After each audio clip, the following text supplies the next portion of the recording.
اعوذ باللہ من الشیطان الرجیم بسم اللہ الرحمن الرحیم۔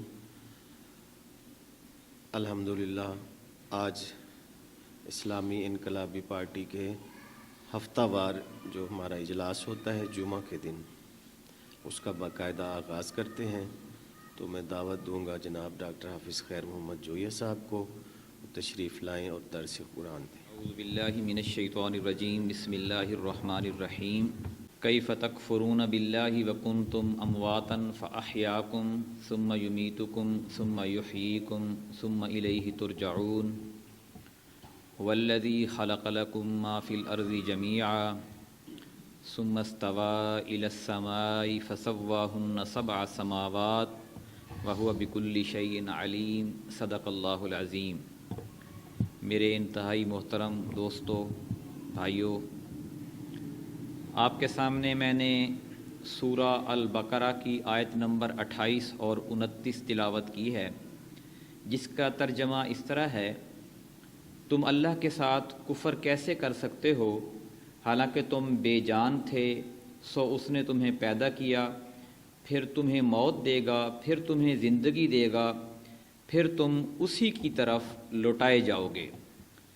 اللہ وہی ہے کہ زمین میں جو کچھ ہے اس نے تمہارے لیے ہی پیدا کیا ہے۔ پھر وہ آسمان کی طرف متوجہ ہوا، سو اس نے انہیں 7 برابر آسمان بنا دیا، اور وہ ہر چیز کو خوب جاننے والا ہے۔ آج کے اس کے موضوع میں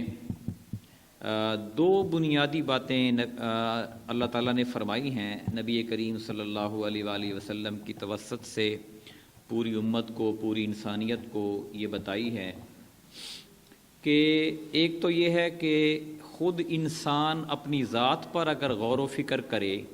تو اس کو اندازہ ہو جاتا ہے کہ وہ اس دنیا میں شتر بے مہار نہیں ہے، بلکہ اس کا ایک بنانے والا ہے، اور جس نے اس کو بنایا ہے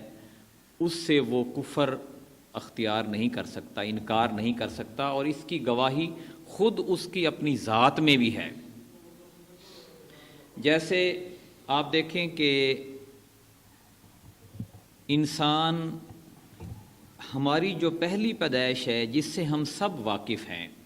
یعنی کوئی 25 سال پہلے پیدا ہوا، کوئی 30 سال پہلے پیدا ہوا، کوئی 40-50 سال پہلے پیدا ہوا، اس پیدائش سے تو تقریباً سبھی واقف ہیں۔ پھر کیونکہ 3-4 سال 5 سال کی عمر میں جو ہمارے ساتھ واقعات ہونا شروع ہو جاتے ہیں، پھر ہم ان کو اپنے ذہن میں یاد رکھنا شروع کر دیتے ہیں۔ وہ ہمیں اب یاد ہیں کہ جب ہم چھوٹے تھے تو ہم ایسے تھے۔ جس دن ہم پیدا ہوئے وہ تو چیز یاد نہیں ہوتی، لیکن چونکہ ہم ارد گرد سب کو یہی دیکھ رہے ہیں کہ پیدا ہوتا ہے، پھر تھوڑا سا سمجھ اس کو آتی ہے، پھر بڑا ہو جاتا ہے اور سمجھدار ہو جاتا ہے، پھر اور بڑا ہو جاتا ہے، پھر ان قریب وہ ایک مطلب ہے کہ دوسری زندگی کی طرف چلا جاتا ہے مرنے کے بعد۔ تو یہ جو پہلی پیدائش جس کو ہم اپنے مشاہدے میں دیکھ رہے ہیں، اس سے تو ہم سب واقف ہیں۔ تو اسی کی طرف اشارہ کیا ہے اللہ تعالیٰ نے سورہ واقعہ اگر آپ پڑھیں نا، تو سورہ واقعہ میں اللہ تعالیٰ نے اس کی طرف اشارہ کیا ہے کہ افرأیتم ما تمنون، کہ یہ جو عورت اور مرد کے جراثیم ملتے ہیں اور اس سے ایک انسان پیدا ہوتا ہے، ایک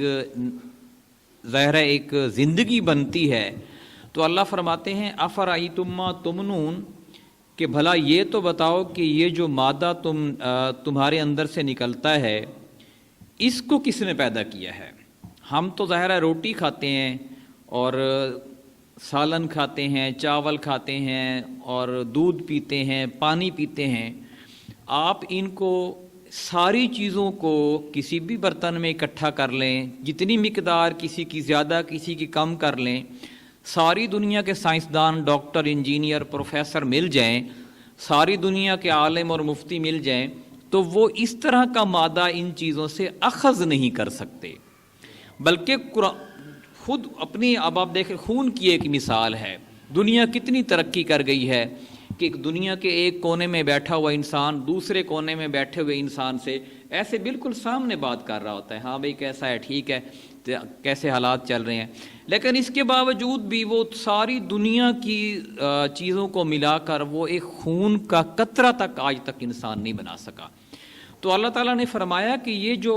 مادہ جو تمہارے جسم کے اندر سے نکلتا ہے، اور جس کو اب ہمیں بھی پتہ ہے، سائنس نے اتنی ترقی کر لی ہے کہ اسی مادے کے ملنے سے ہی انسان وجود میں آتا ہے، تو اللہ نے فرمایا اس مادے کو تم بناتے ہو، تمہارے اندر اختیار ہے کہ تم اس کو بنا لو۔ اَأَنْتُمْ تَخْلُقُونَهُ، کیا تم اسے پیدا کرتے ہو؟ ام نحن الخالقون، یا ہم ہی اسے پیدا کرنے والے ہیں؟ یعنی تمہیں سمجھ تو ضرور ہے کہ اس مادے کو تم پیدا نہیں کر سکتے، تو پھر اللہ تعالیٰ نے فرمایا کہ پھر تمہارے اندر اتنا شعور اگر آ گیا ہے کہ تم اس مادے کو پیدا نہیں کر سکتے، تو پھر یہ جو پورا کا پورا جسم ہے، اس کو تو پھر عام کوئی دوسرا انسان یا کوئی اور مخلوق یا کوئی اور ہستی یا کوئی اور کائنات میں وجود رکھنے والی چیز اس پورے انسان کو بھی ظاہر پیدا نہیں کر سکتی، اور جب وہ پیدا نہیں کر سکتی تو پھر تم اس کو میرے برابر شریک کیوں ٹھہراتے ہو؟ یعنی جو مقام میرا ہے پھر تم اس کو کیوں دیتے ہو؟ فرمایا انتم تخلقونہ ام نحن الخالقون، کہ یہ جو بھلا یہ بتاؤ کہ یہ جو مادہ جو تمہارے جسم سے نکلتا ہے، کیا تم اسے پیدا کرتے ہو یا ہم ہی اسے بھی پیدا کرنے والے ہیں؟